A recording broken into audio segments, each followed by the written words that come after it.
ladies and gentlemen, Binnall of America Audio, with your host, Tim Binnall. Hello out there, ladies and gentlemen. This is Tim Binnall of BinnallofAmerica.com with another edition of Binnall of America Audio, Season 1. It is December 3rd, 2005. We are back after our 2-week hiatus. I hope you had a wonderful Thanksgiving, didn't spend too much money on Black Friday, and have resumed your normal weekly schedule, as have we. Let's get down to business. This week, it is Adam Gorightly. Some of you may not have heard of Adam Gorightly, so let me tell you a little bit about him. He's a self-described crackpot historian, the author of The Shadow over Santa Susana, Black Magic, Mind Control, and the Manson Family Mythos, and The Prankster and the Conspiracy, the story of Kerry, Thornley, and how he met Oswald and inspired the counterculture. He's also the author of the newly released The Beast of Adam Gorightly, Collected Rantings 1992 to 2004. He's been a guest on radio talk shows across the U.S. and Canada, and his articles have appeared in numerous publications such as The Excluded Middle, UFO Magazine, Paranoia, and Steam Shovel Press. His website is www.adamgorightly.com. This interview was recorded on December 1st, 2005, a scant 48 hours ago, so it's ultra fresh. Let's rock and roll. Adam Gorightly on Binnall of America Audio, Season 1. Ladies and gentlemen, we're going to take a little departure from our usual sort of UFO stylings this week with a very special guest, Adam Gorightly. He's the author of a few books here, The Shadow over Santa Susana, Black Magic, Mind Control, and the Manson Family Mythos, and The Prankster and the Conspiracy, the story of Kerry Thornley and how he met Oswald and inspired the counterculture. And Adam's a pretty well-known character in the conspiracy world. He's been a guest on radio talk shows across the U.S., Canada, and Ireland. His articles have appeared in numerous publications such as The Excluded Middle, UFO Magazine, Paranoia, and Steam Shovel Press. And you can contact Adam at your own risk at www.adamgorightly.com. And that's AdamGorightly.com.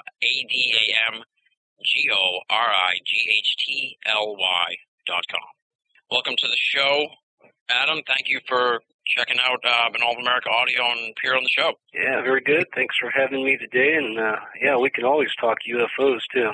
Oh, I'm sure we're going to get into that. I'm sure we are. Well, first of all, why don't you tell me a little bit about your background, where, just give me a little bio sketch here for the people who are unfamiliar with Adam Gorightly. My writing career really took off in the early 90s when the whole zine movement was going on, the underground press, and I got pretty heavily involved with that back in that period with magazines like Steam Shovel Press, and Paranoia was just starting back then, and The Excluded Middle, Crash Collusion. It seemed there was a bit of a renaissance during that time with people who were involved in conspiracy theories and UFOs and paranormal and psychedelic and all that kind of happy horse shit. And I dived head first into it, and still going, what is this, 14 or 15 years later. Sweet. And now, if you don't mind me asking, how old are you? Because I couldn't get a gauge on your age from your writing, which I guess might be a compliment. I'm not sure. 45. Oh, okay. Born March 12th, 1960. Share the same birthday with Albert Einstein and Jack Kerouac. Oh, nice. Sweet. And probably some other losers, too. All right. Well, tell me as much as you want to tell me about the origins of your name, because I was suspicious that was your real name, and Greg Bishop blew your cover on the intro, on what are the acknowledgments or whatever in your book. You know, I'm not sure how I came up with that name, but it evolved when I was working on a piece for Crash Collusion magazine called UFOs, LSD, and Me, and I really didn't want to put my real name on the piece, so somehow I plucked Adam Gorightly out of the air, and it stuck all these years. I got a name with that name, so I've kind of stuck with it for my writing career. So it's not like a cover to protect yourself or anything like that, other than for the LSD article.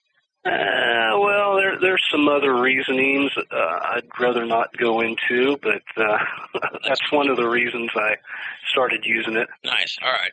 And then you bill yourself as a crackpot historian, so why don't you tell us a little bit about how you come to that definition and what that means for you? Something else I seem to pluck out of the air.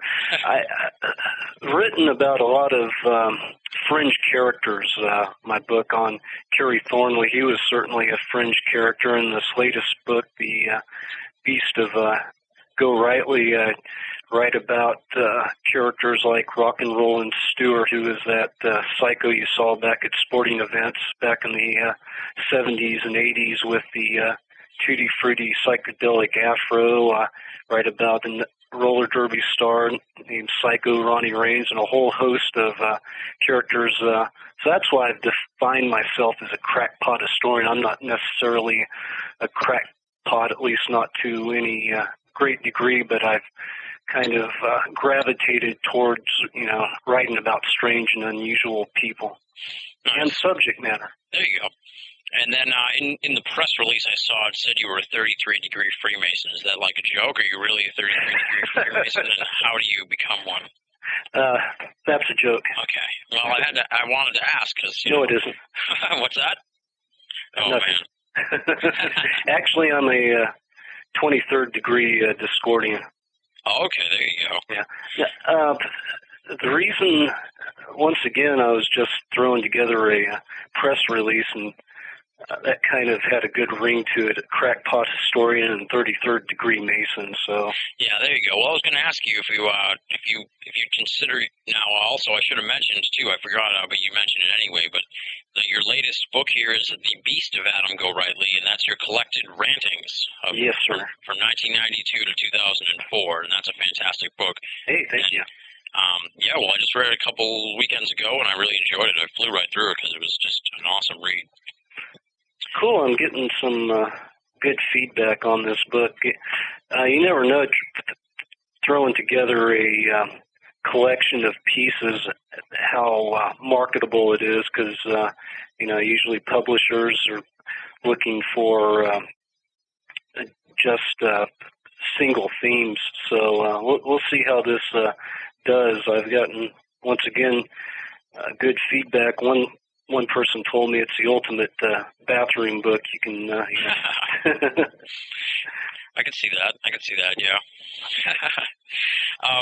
Now, would you say you take a lighthearted view of the paranormal? Because that seemed to come across in the writings. Would you?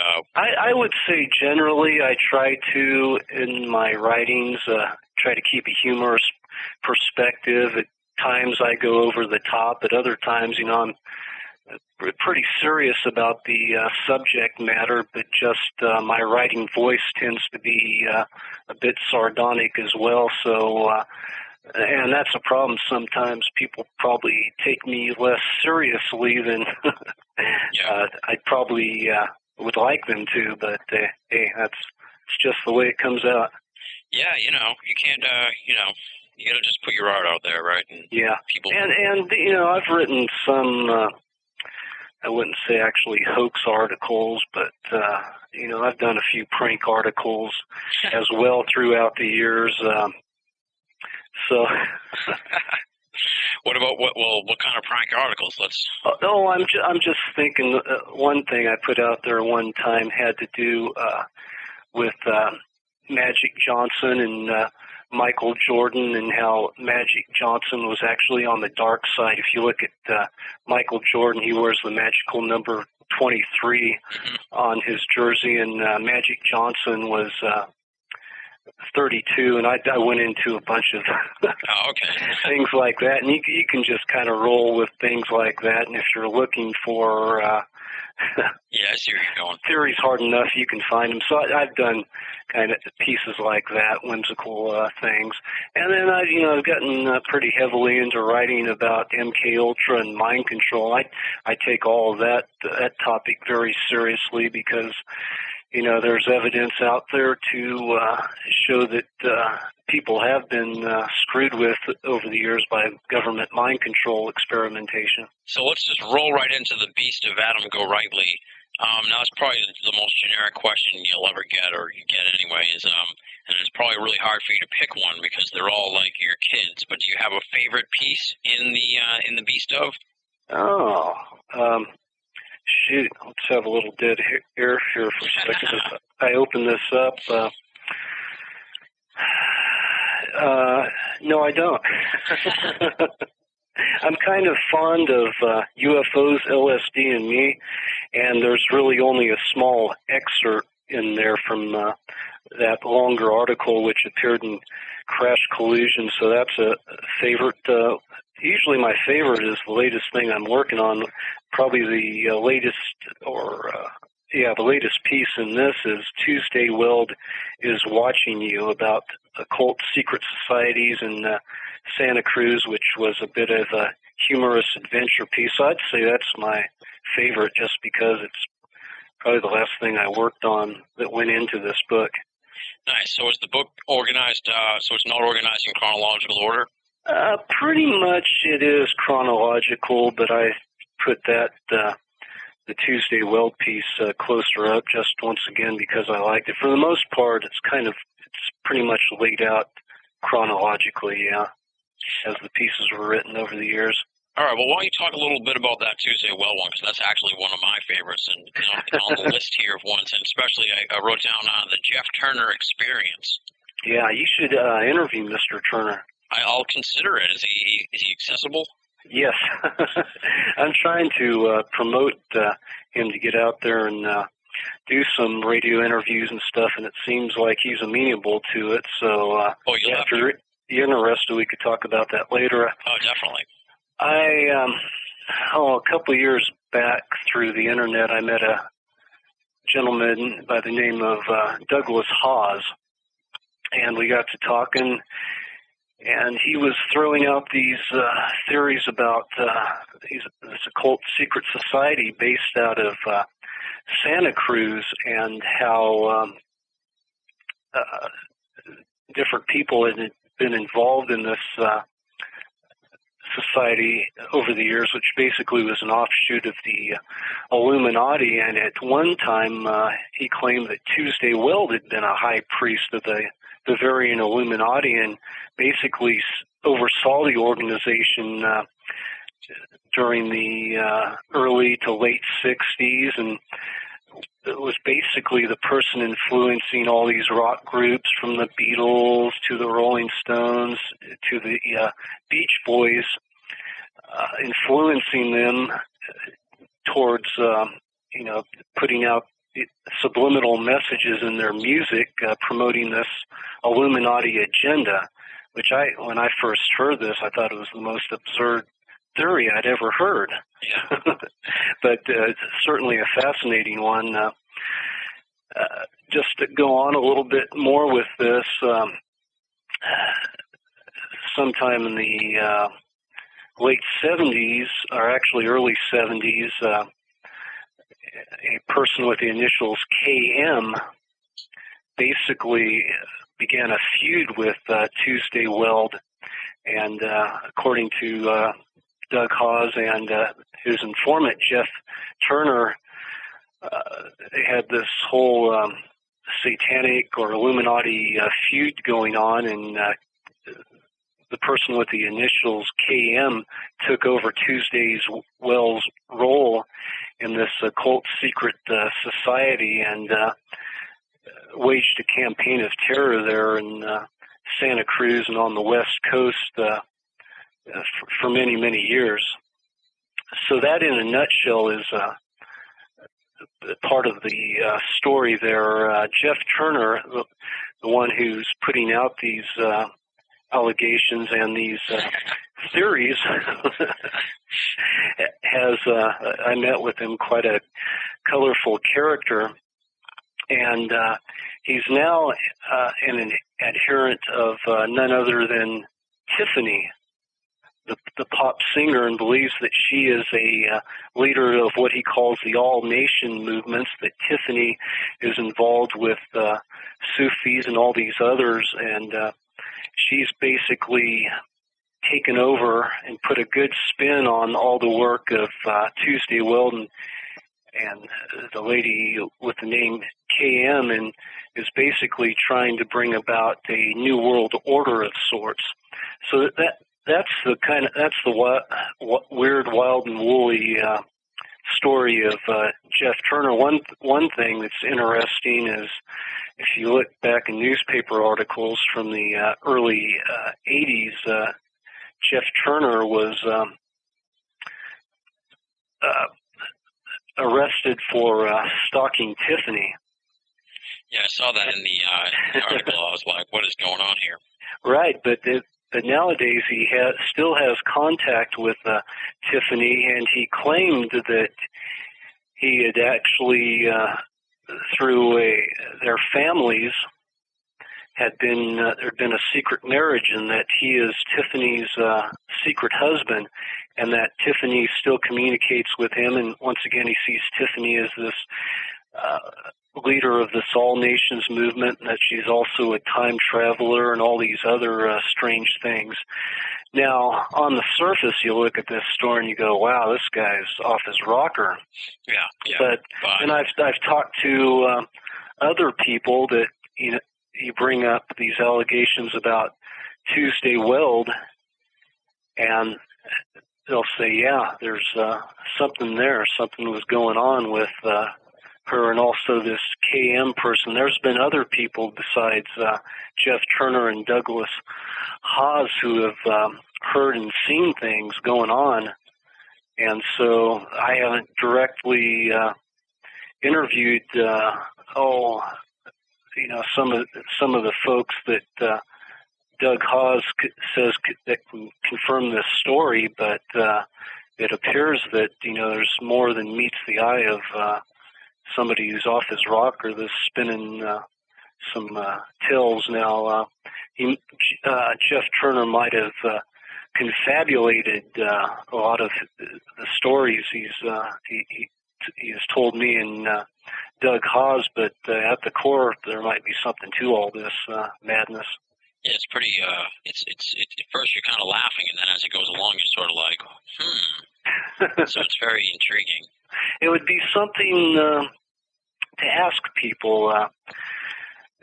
That's what Douglas Haas says, that, for one thing, Jeff Turner's stories have remained consistent over the years, and that when they've asked other people, once again about, is there anything to this Tuesday Weld story, they'll raise their eyes and kind of nod their heads. People in Hollywood know about this, but they don't want to talk about it. It's kind of like the relationship between the Manson family and the movie industry and the recording industry back in the 60s. People don't want to talk about it, even though those relationships were going on back then. So now you write a lot about the stuff that was going on in the 60s around California. Did you grow up around that area, or is it just a place where you seem to think there's a lot of esoteric breeding ground for research? Yes, and yes. I grew up in Central California. Still live here in the Sierra Nevadas. And so, I gravitated with that story about Santa Cruz. I'm only a couple miles from there, so it was easy to take a run over there and talk to some of these folks. And so, I'm interested in California history, and I also have a fascination with the 60s counterculture as well, and that comes up quite a bit in my writing. Oh, yeah, definitely. Now, on a side note here, the poems. You include some poems in the book, which is sort of a nice little side light. Well, thank you. Once again, kind of reticent about putting poetry in collections because I myself personally, there's not a whole lot of poetry out there these days I'd be interested in anyway. So it's nice to hear you say that. I'm not sure how really receptive people are to poetry these days. Oh, I thought it was cool. I mean, they weren't like super long or anything either. If it had been like 6 pages, I would have been like, what's up with this 6-page poem in the middle of the book? But these were I really cut my teeth initially writing verse and lyrics, poetry. Worked with rock bands in the mid to late 70s when I was a teenager, and I compose music and lyrics a bit myself these days. So that's kind of where my writing started, and it evolved in later on working, trying my hand at fiction, and eventually spent most of my time writing nonfiction. But I think I've always had a sense and a knack for writing poetry, I think. Nice. Okay, now I want to talk to you about the mind control and MK Ultra aspects of your writing and your research, because as you said earlier, you find that to be a pretty serious topic. I think it's a very important topic that some people delve in, a lot of people just don't want to touch it. It's a very important aspect of esoteric research. What do you think? I would say so, most definitely, just from the aspect of the whole Manchurian candidate conspiracy theories that have been out there for years. When you look at all the different assassinations over and over, you've had these lone nuts who sort of fit the profile of somebody whose mind has been tampered with, specifically somebody like Sirhan Sirhan, who really had no memory of the actual event of the assassination of RFK. And there's, Mark David Chapman fits the same profile. And, I definitely think all those guys I just mentioned have been patsies and MK Ultra subjects. You look at the documentation going back the late 50s, early 60s, there indeed was a government-sponsored mind control project going on that went up by a lot of names, and there was different types of programs going on, with using drugs, LSD, and a lot of people suspect, as well as I do, that LSD was basically flooded into the counterculture as a kind of full-blown mind control experiment. Kesey and all those guys back in the San Francisco in the early 60s basically ended up the LSD they were first exposed to was the stuff CIA was given to all these research facilities. Now, I've just thrown out a lot of things there. Later in the 70s, when these revelations about MK Ultra surfaced during congressional investigations, at that time the CIA said they discontinued the program back then, but most researchers, myself included, believed it continued on and evolved into beyond drugs, to using different types of microwaves and implants and all these other technological things to continue, the whole mind control program. So you think what those of us who are trying to figure out what it's all about, you think we were only kind of scratching at the surface of what really might, how big this thing might be? Yeah, and it's interesting if you do a web search about mind control and the electronic harassment, as they call it, using different types of low-frequency devices and, once again, implants and those types of things. There's different theories about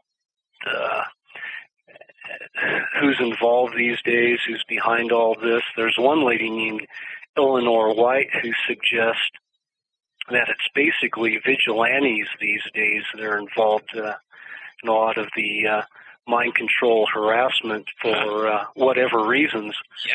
Now, interestingly enough, I had some incidents, and this is dating back 5 or 6 years ago now, where I felt that I had some type of microwave or some kind of device being beamed at myself, and it happened in two places about, I would say 6 or 7 times. One was sitting on my couch in my house in the exact same position, and another was in a Mexican restaurant and at the same table there in the same seat. And what happened was my body temperature went up. I'm not sure how much. My face flushed red, and this happened over the period of 4 or 5 minutes. You know, I've had fever before where my body temperature was around 103 or so, and this felt like it was a lot hotter than that. I was with my wife on all these occasions, and she saw how my face basically turned a beet red, and then after a few minutes, this stopped. And it's one of those odd things, you know. I'm not 100% sure of anything.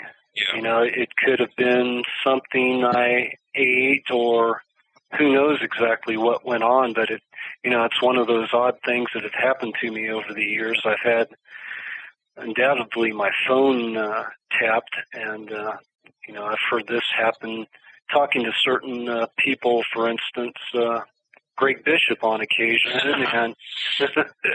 and other folks. And I was doing the Kerry Thornley book.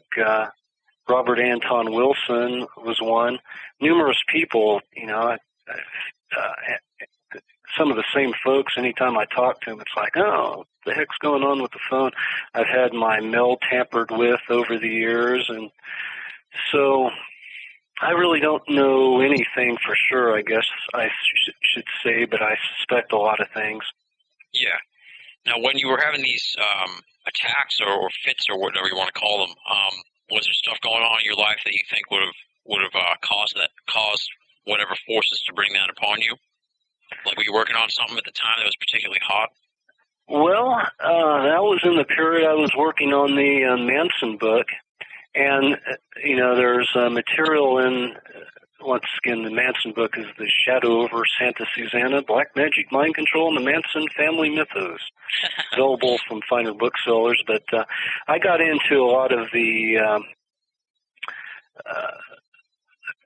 conspiracy theories and talked about, once again, mind control and Manchurian candidates and that type of stuff in the book. One might ask, how's that deal with, how's that relate to the Manson family? And maybe you just need to read the book to find out about all of that. There was a researcher named Mae Brussel who suggested, and she was a famous conspiracy theorist that died in the late 80s, who was heavily involved in Kennedy assassination research and had a radio program for years and years. Anyway, she claimed that the Manson family were basically a military mind control experiment, and that's what first aroused my interest in researching about the Manson family, and I got into all that heavily in the book just to answer my own questions. Was there anything to that? And the book itself then took on a life of its own. I felt if I was going to talk about all the conspiracy theory stuff, I need to put it all in context and basically look at Manson's childhood and the whole history of the Manson family. So over about 3 or 4 years later, when I finished the book, it was nearly 600 pages. Oh, wow. And so I really kind of got away from answering your questions. I was looking at a lot of these type of things during the period I was writing the Manson book, so who knows? Okay, and actually you sort of segued right into the Manson question. Let me get back to the mind control thing, because I forgot about one more thing. You sort of tie that in a little bit to the UFO phenomenon, so yeah, we may as well talk about that. How do you tie the mind control into the UFO thing? How do you think that they may be related? Obviously, well, one fascinating book, and it's actually never was published. You can still probably find it on the internet. Samizdat document called The Controllers by Martin Cannon. Did you ever see that? No. No. That surfaced in the late 80s and just blew my mind when I read it. His theory was basically that a lot of the or all of the UFO abduction phenomena was basically a cover for mind control, military mind control. They just used that to mask, to cover up what they were doing, and they basically plant these memories in their heads that they were actually alien greys or whatever involved in the abductions and planting the implants and all that type of stuff. So that's kind of how it figures in. And I was, when I read that book finally, it made a lot of sense to me. Once again, I don't subscribe 100% to any one theory. Yeah. So that's one of the ways that I think UFOs tie into mind control or altered states of consciousness. I think altered states of consciousness are directly intertwined with the whole UFO phenomenon. Yeah, because like as you said, in your book you have an excerpt of UFOs, LSD, and Me, and that's about your own UFO experience. Right. And what was that like? Because I've never seen a UFO. I've talked to people that have, obviously. I've never heard anyone downplay it. It seems like a life-changing experience. So yeah, well, it definitely was. I'll recount the incident for you as concisely as I can. It happened in the late 70s in a Central California burg, highly populated city. And a friend of myself and I dropped some acid. Several other people did, and we were kind of hanging out, and the vibes got a little bit heavy, so we decided to take off, go for a walk along a levee in town. And even before we hit the levee, we were joking around, what if we saw a UFO, Nobody'd believe us, We'd be telling the other, it'd be ridiculous. And sure enough, not long afterwards, we started seeing a whole host of UFOs. The first one I saw affected me so much that I fell to one knee. Oh, wow. And we were seeing the same sights and sounds, but it was something like out of, the UFOs themselves were cartoonish looking. You had some of the classical UFOs. I mean, they're all different shapes and sizes. You had cigar-shaped UFOs, but then you had other ones with multicolored propellers and all this strange, probably, I don't remember the exact number, but 6 or 7 of these we saw over the course, walking along the levee, over the course of 45 minutes or so. Oh, wow. Right before, after we saw the last one, we were walking back, retracing our steps. A beam of light came out of the sky. Oh, man. And it was, once again, I'm not sure on the distance, 50, 100 feet away, emanating from nothing we could see. And that basically ended the experience. That's it in a nutshell. But the odd thing about sure, you're on LSD, you're seeing all this stuff, but both my friend and I saw the exact same thing. So if they were hallucinations, they were dual hallucinations. Yeah, I don't know if that rare. That seems like it would be pretty unlikely. Now, a theory that made a lot of sense to me, kind of explaining this stuff, John Keel talked about in one of his books. I don't remember exactly which one, but he got into talking about psychedelics and altered states. And what he felt was when you tap into these other realms through psychedelics or whatever means, it's like you're seeing into another dimension, or you're seeing in infrared. Oh man, yeah. For instance. Yeah.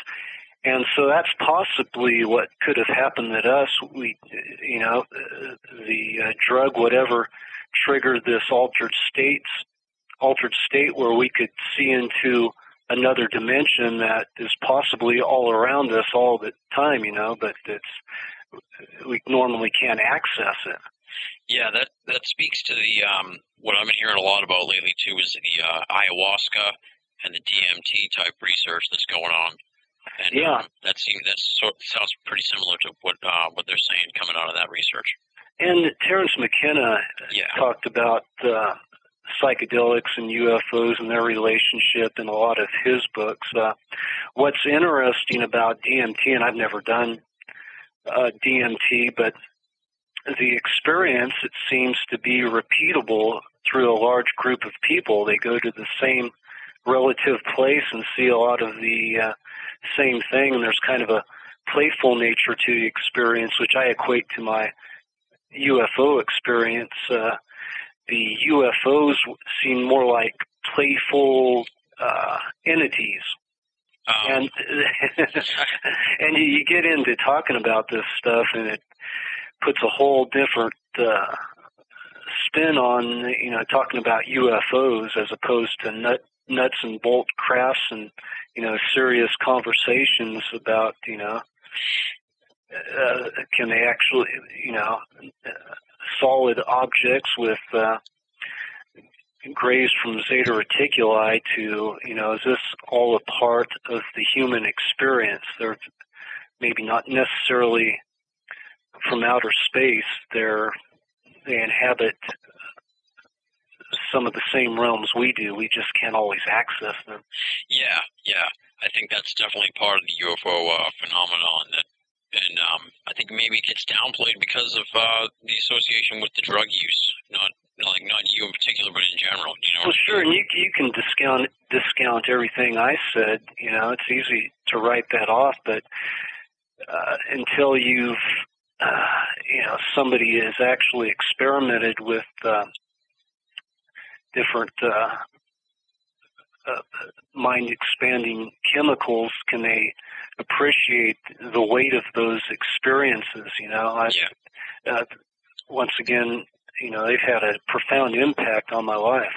And that's not to say I haven't done any psychedelics in a long, long time, but, they still have that impact upon me, and they changed my life. Yeah. Now, sort of throwing back here to the 60s counterculture and the Manson family, what sort of drove you to, because I'm a huge Manson fan. I couldn't believe I'm going to have to get this book. I was psyched when I saw that, and I loved the excerpt in The Beast of. Yeah, well, I first got interested in Manson, I guess it was in the mid-70s, 76 or so. The Helter Skelter movie, made-for-TV movie came on. And I remember getting together with a bunch of friends, and we got a bunch of beer and just watched this, and it was a crack-up, actually. I mean, pretty horrid story and tell, but the guy who played the part of Manson in that was Steve Railsback, who just did a wonderful job. And anyway, I got interested, started reading the books over the years, and it just seemed like a mind-blowing tale. Then later on, as I was telling you before, I heard these conspiracy theories about the Manson family. So it was one of those things. Previously, I'd got involved in reading about the Kennedy assassination, so I got kind of obsessed with that for a number of years, and same thing kind of happened when I looked into the Manson family. There's just tons of books and all kinds of things out there talking about it, so it's sorting through all that and trying to make some sense out of it and put my own spin on the thing. Now, what kind of conclusions did you come to from your research into the Manson family? Obviously, you didn't, push one particular theory or anything, but what sort of in your mind, what was going on with that whole story? Well, I think it it's closely related to, once again, we're talking about Manson's role with the music industry in Hollywood. And I think he was basically pissed off about not getting a recording contract, and that's one of the things that led to the murders. Bear in mind that Sharon Tate and the folks murdered at the Polanski residence that night, that had previously, actually was still owned at the time by Doris Day's son, Terry Melcher, who was a big music producer in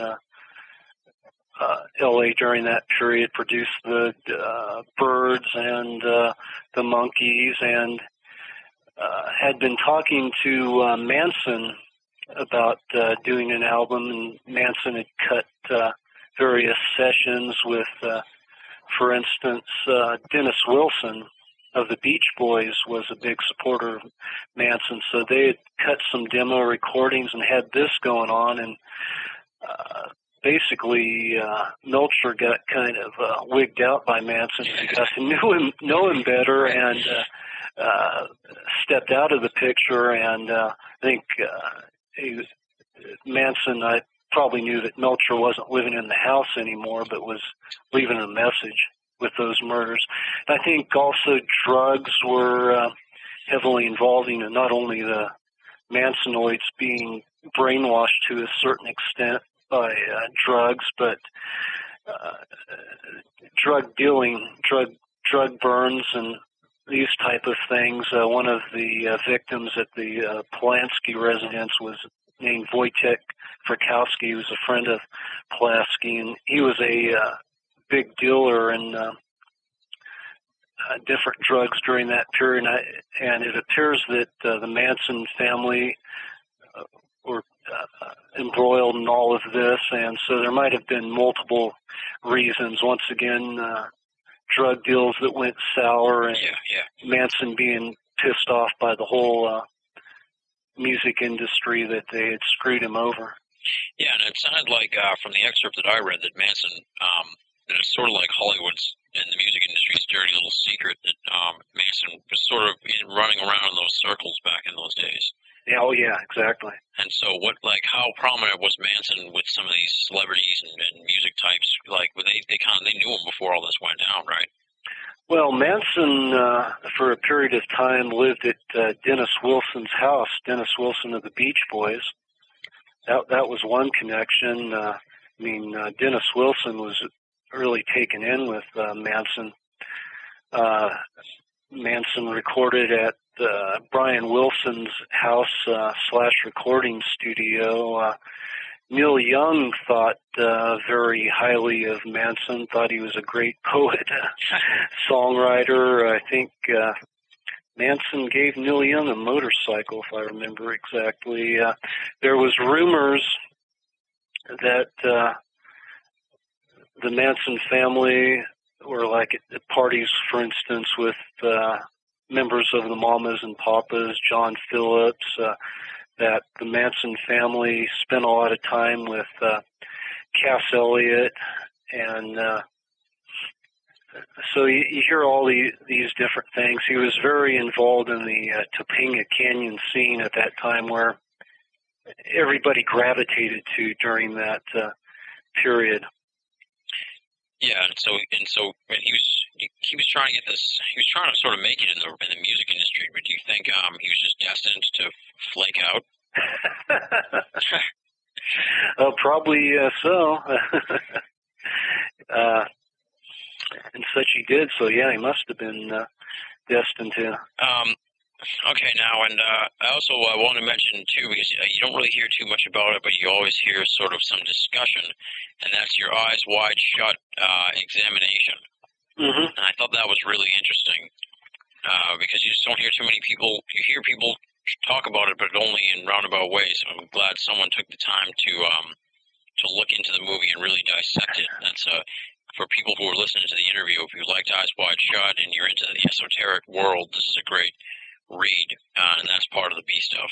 Yeah, that piece has really resonated with a lot of folks, particularly people who suspect they've been or claim that they've been victims of mind control. Yeah. Once again, I've done a lot of research into mind control and what certain people claim are different programming matrices that are used.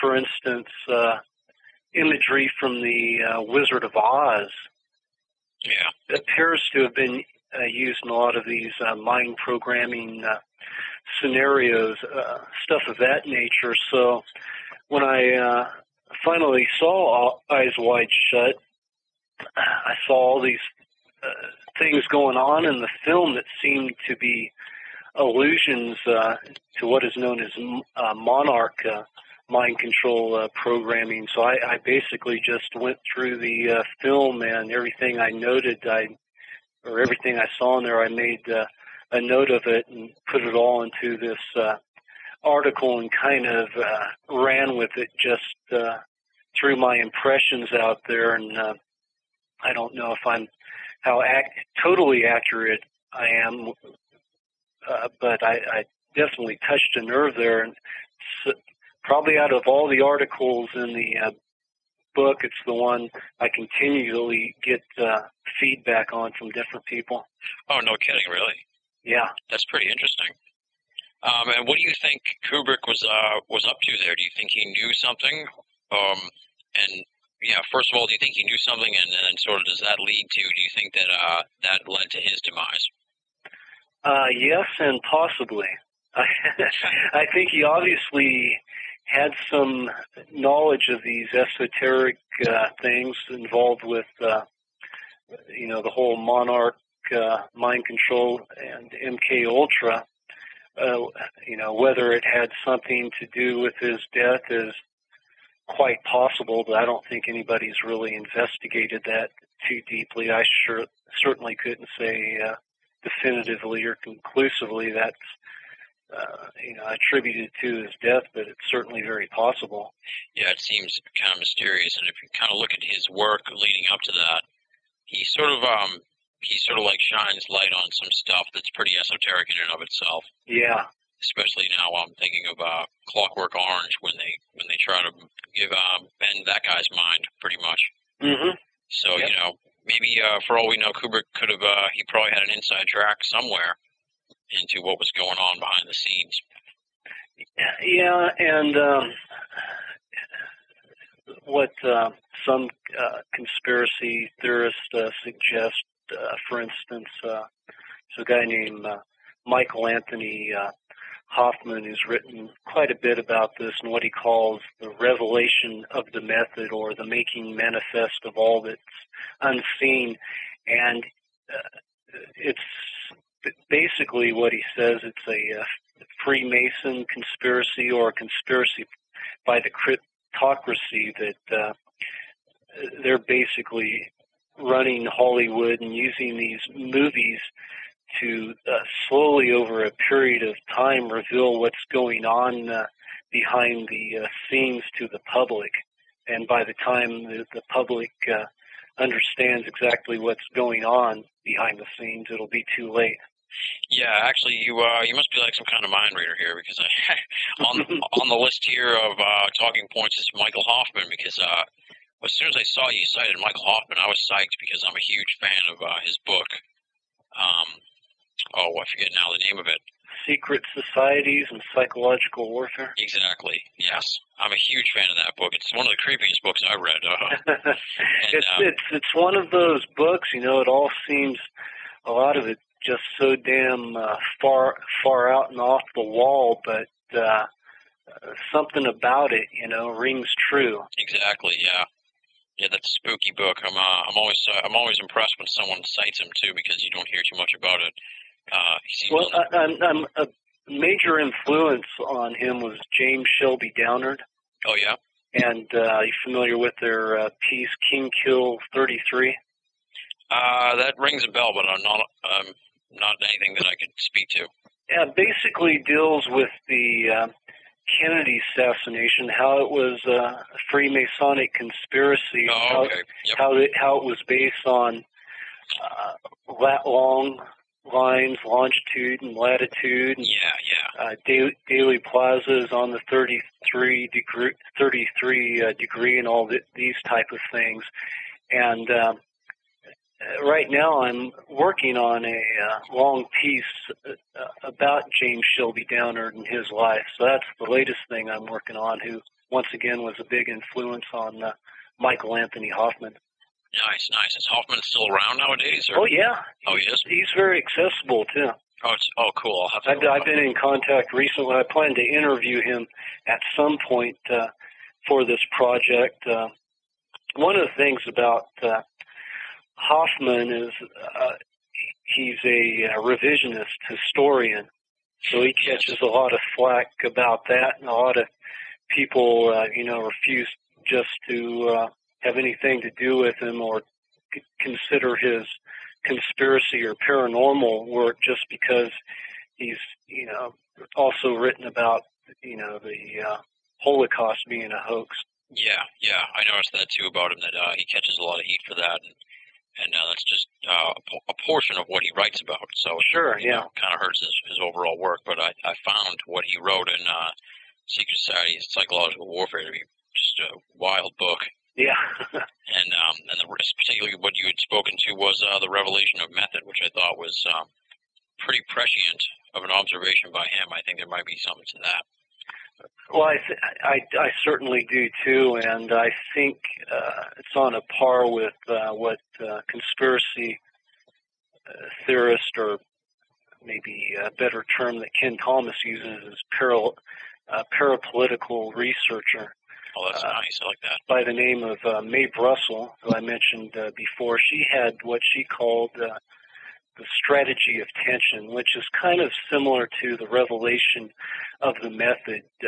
Mae contended that these different things going on in the late 60s, Altamont and Kent State, and also the Manson family murders, were basically engineered by them, those behind the scenes, the cryptocracy, to bring about this strategy of tension, which would basically create the atmosphere where people would be willing to give up their civil liberties, and a police state would be ushered in under these pretexts. And a lot of people have seen the same thing happen here with 9/11. Yeah, I was going to say, that sounds a lot like today. Yeah. And, maybe that's the next stage. Or the latest installment of Mae's strategy of tension, or Downard's revelation of the method, was 9/11. And also what happened at Abu Ghraib. Oh, yeah, the prison thing? Yeah. Some sort of psyops or psychological terror that was meant to go out to the public. Oh, I see. Yeah. It was an intentional release to mess with people's minds, pretty much, and condition them. Yes. Now, in your book here, you also have a pretty lengthy profile on Carlos Castaneda. He sounds like he was a pretty big influence on you, or at least a subject you wanted to research. Well, that ended up going 12 or 13 pages. Well, it was pretty lengthy, but it was an interesting read. And because I've never really heard of this guy before. But I'm sorry. Well, I'm only 25, so still, I'm only about knee high into the esoteric pool right now. I got into, Castaneda was a huge influence on the 60s counterculture.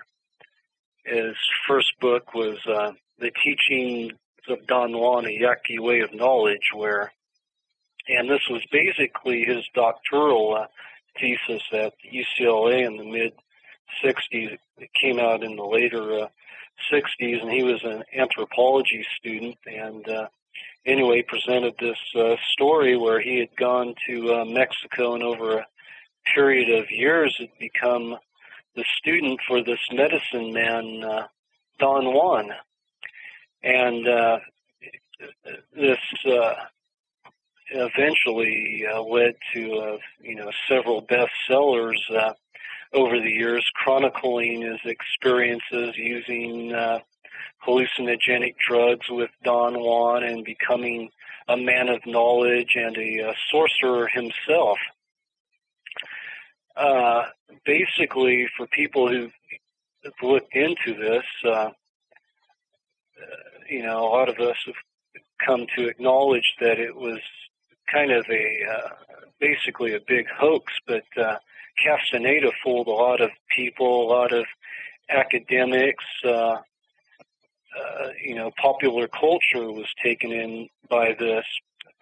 I talk about that in the piece, but also hidden in all the bull data, all the bullshit, was a great philosopher and teacher, and so you need to separate the wheat from the chaff, really. And even though he has been kind of shown to be a hoaxer and prankster, that there's some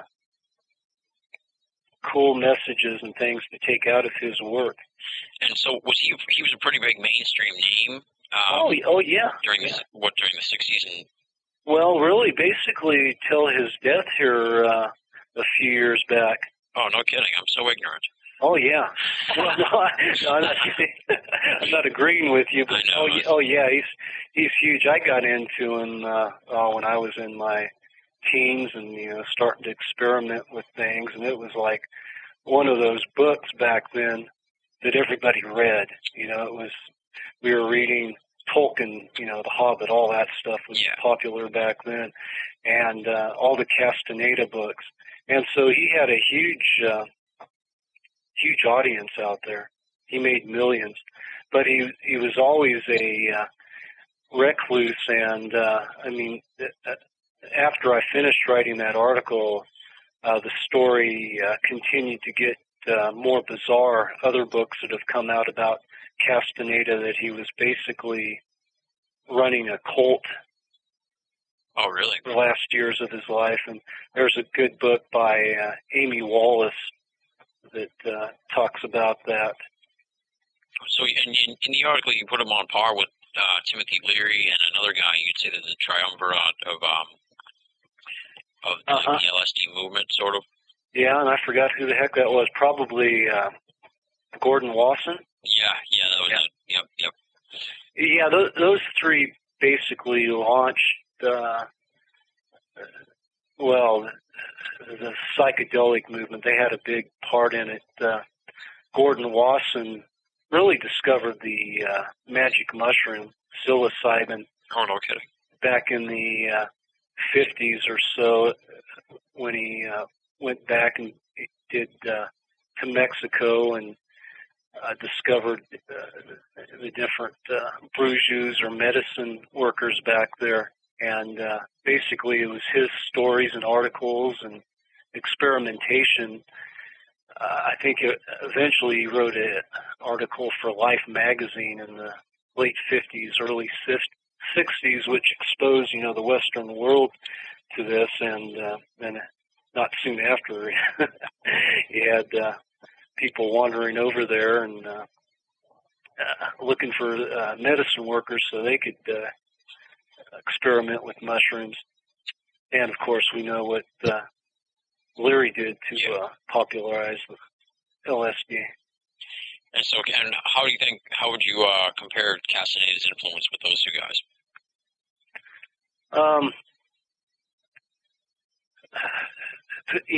Castaneda's influence on a whole is probably much greater than Wasson or Leary. Oh, you think so? Yeah, just, for popularizing talking about Native American traditions and the use of medicinals and psychoactive plants. I mean, he was really, during the 70s and 80s, and I guess he died somewhere in the 90s,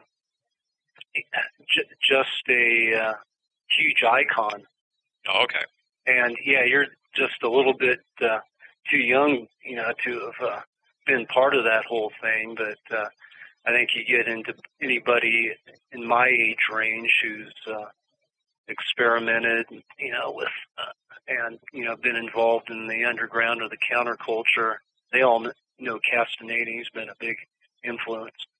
And you think, now you said a lot of his stuff, it turns out, was probably bogus, but there was some good, let me think of the right word here, there was some good philosophy cloaked under that. I think, Castaneda was a very astute student of metaphysics, and he did his time reading through all the great works, and he was able to synthesize all of this stuff. And the time was right for him with the 60s and the counterculture really to get his whole message out. So he was tapping into a lot of other things, Eastern religions and different philosophies and the whole psychedelic movement, basically once again synthesizing all of that together for folks to use, kind of. And that coming out of the 60s into the 70s, people were basically creating their own self-styled religions, for want of a better term. What works for you personally, kind of, disengaging themselves from organized religions and all of this stuff, but still tapped in, it was still a religious movement or mystical movement of sorts. So, the Learys and the Castanedas and these guys were there kind of pointing the way. Now, do you think as he got older, like towards the 80s, and then like as it got later in the 80s or whatever, do you think he sort of, I don't want to say sold out, but do you think he sort of realized that now at this point he was an icon and could sort of ride? Well, hearing the recent stories I heard about him, I don't think he sold out. I think he just whacked out. He got nuts and was basically running, overseeing a cult of female admirers. Wow. Who shaved their heads, and some of whom committed suicide after he died. Oh no! If you really look into this, he was very reclusive.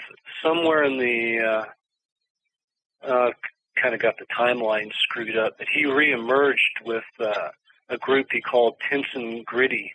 I think I have the pronunciation wrong, but he was putting on seminars, and basically it was movements similar to like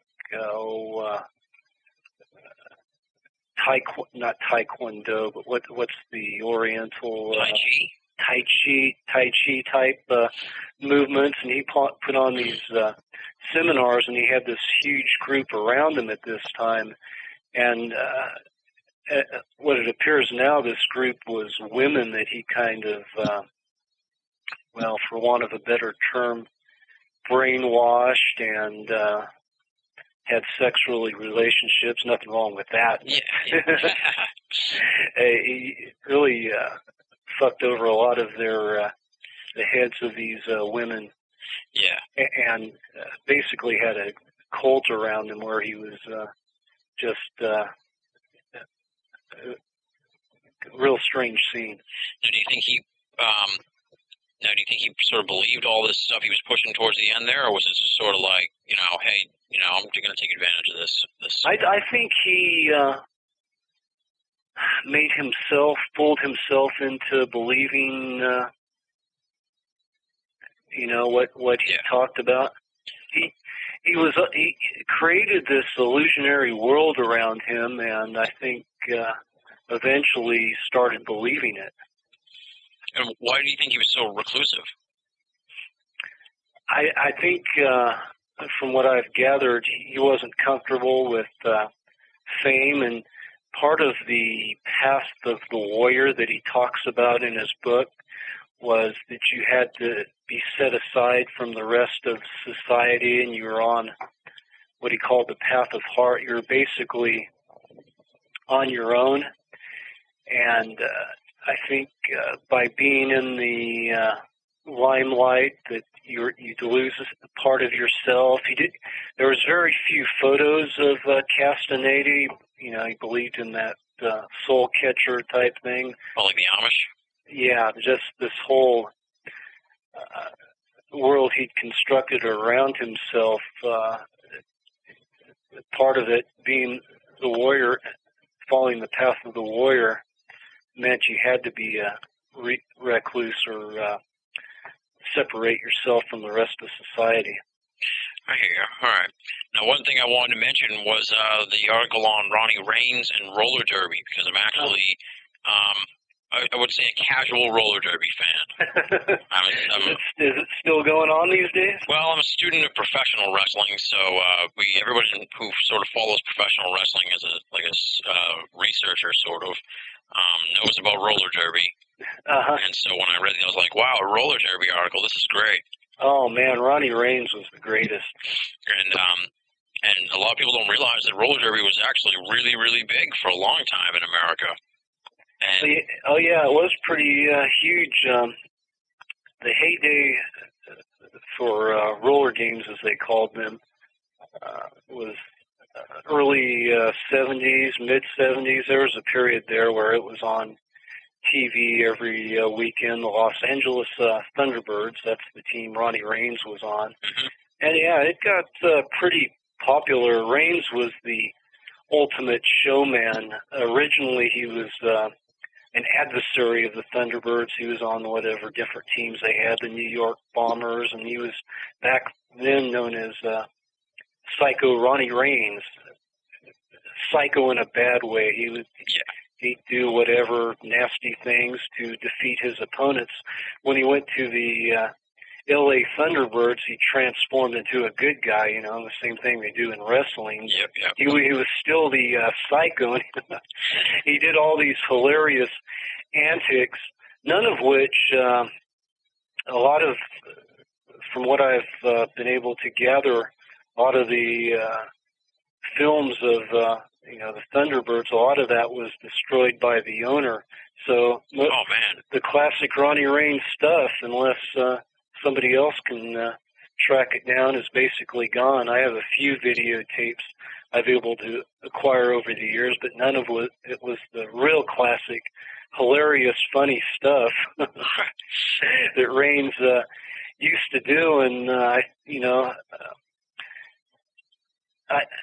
he was obviously a huge influence on professional wrestling. None of these guys nowadays, could hold a candle to him. I like the one guy I've seen who I thought's pretty good is Mick Foley. Okay, yeah, yep. And he does some funny stuff that's on the par with Ronnie Raines as well. Yeah, Ronnie Raines was just hilarious performer. So growing up, and a very talented athlete too. Of course, that's they always get tagged with that it's a tough sport in general, wrestling or roller derby. Yeah. And so you growing up in California, you must have been right in the thick of the roller derby mania then. I guess I'm not sure if it ever really was a mania. It didn't get anywhere as big as wrestling is these days. I think the mania was probably what they're trying to make us think that it was. They used to advertise it as America's fastest growing spectator sport on the promo to roller derby and roller games, but it got somewhat popular, but it was never huge. It had kind of almost a fringy cult following.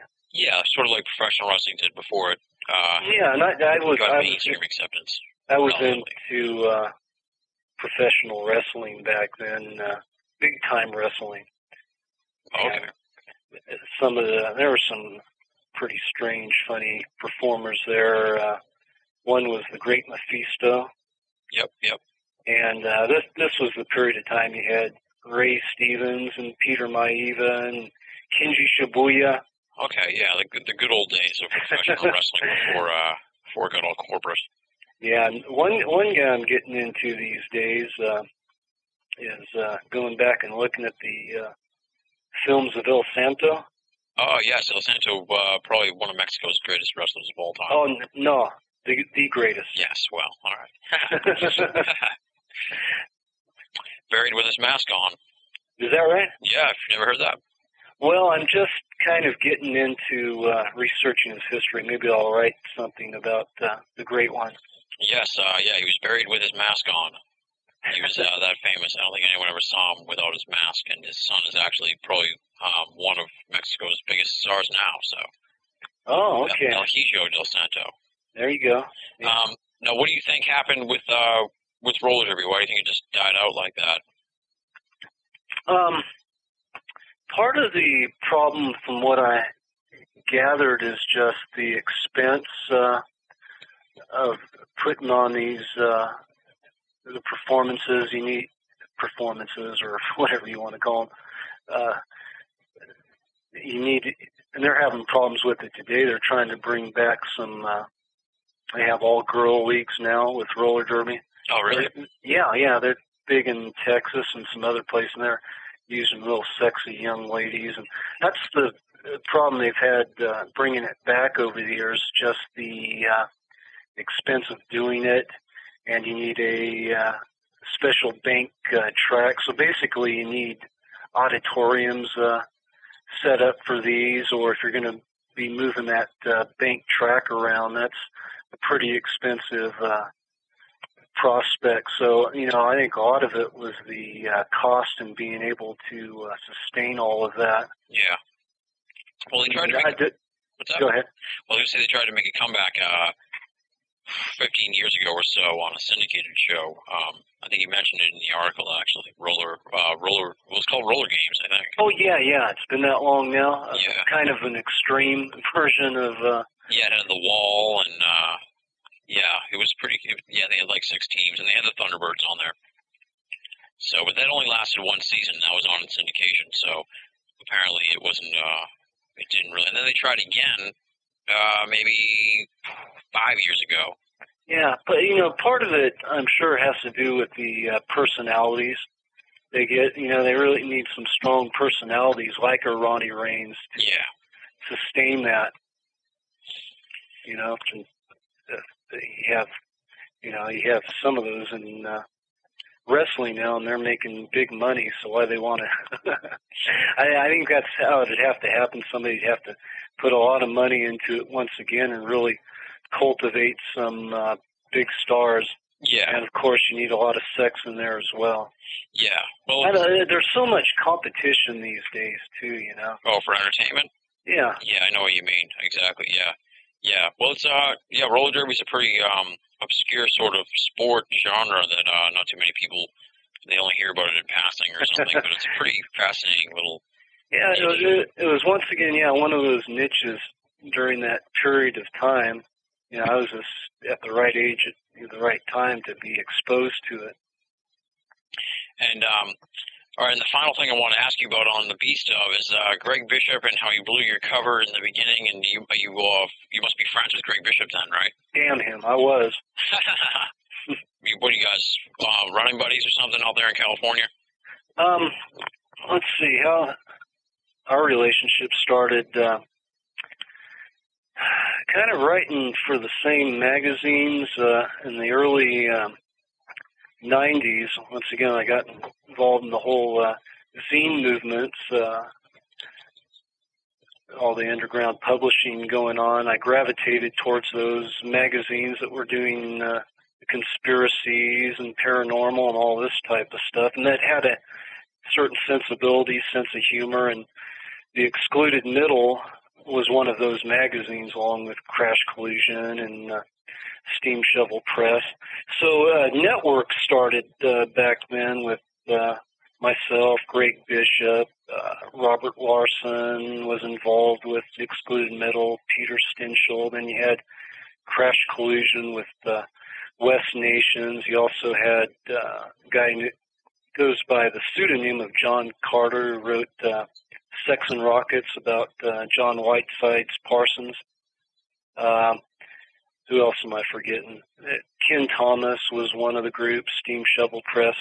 And so networking with these folks, and eventually we agreed to start meeting up once a year at events we called kookouts. Different places out in the desert. Met in Sedona one year, and so anyway, just started a group of like-minded souls that get together, people into all this wacky stuff. And so that's how I met Greg going to the kookouts, and I've been a frequent contributor to the Excluded Middle, and also Greg is a renowned UFO hoaxer. Oh, really? Yep. Why do you say that? At one of our kookouts, he staged a UFO hoax. Oh, no. Basically, since he exposed me, I'll expose him here. Using some kind of Chinese lamp that was tethered with put a balloon to it, and put it up there. Actually, I helped him launch it, and went back over to the rest of the group, and it was up there for a few minutes, and all of a sudden, I was like, wow, what's that over there? And so they eventually figured it out, but yeah, there you go. I can't trust him. Oh, no. So that's pretty cool. Do you still have these kookouts? We try to. It's been a couple of years since we had one. There's going to be someone proposed. No, I forgot. Miles Lewis is another person involved with kookouts. He has a website. Elf-Infested Spaces is a magazine he put out. His website is elfis.net. Anyway, Miles suggested in April we all go out to a retro UFO symposium they're having in Flanders, California, there at Giant Rock, where the Integratron is. We had a kookout in that area, so maybe if we can get everybody together, we'll try to do that again this year. Nice. All right, now is there anything else in the Beast of that you think I should touch on that people would be interested in before we move on to the Thornley book? I think we covered a lot of ground there on Beast. There's tons of other stuff in there. I highly recommend it. It's a great read, especially if you're like me, you're just discovering Adam Gorightly. Pick up the book, you can read it. There's excerpts from the other books, and then you're going to be like, I want all of these other books. Damn right. That's how I felt when I finished. I was like, where's this Manson book? I want to read it. Cool. With all the books, once again, you can get them at adamgorightly.com, and I can sell them to you directly there if folks want signed copies. That does it for this week's edition of Binnall of America Audio Season 1. Next week, more with Adam Gorightly. We're going to talk about Kerry Thornley and how he got wrapped up into the Kennedy assassination and his fascinating story. And that, of course, will be next week on December 10th, 2005. I want to thank Adam Gorightly for sitting down and talking to us. I also want to thank Leslie and Chiron of BinnallofAmerica.com for your continued support and help with the audio series. And, of course, I want to thank all you great listeners out there who've been following us along here at Binnall of America Audio Season 1. Until you hear from me next week, this is Tim Binnall, signing off.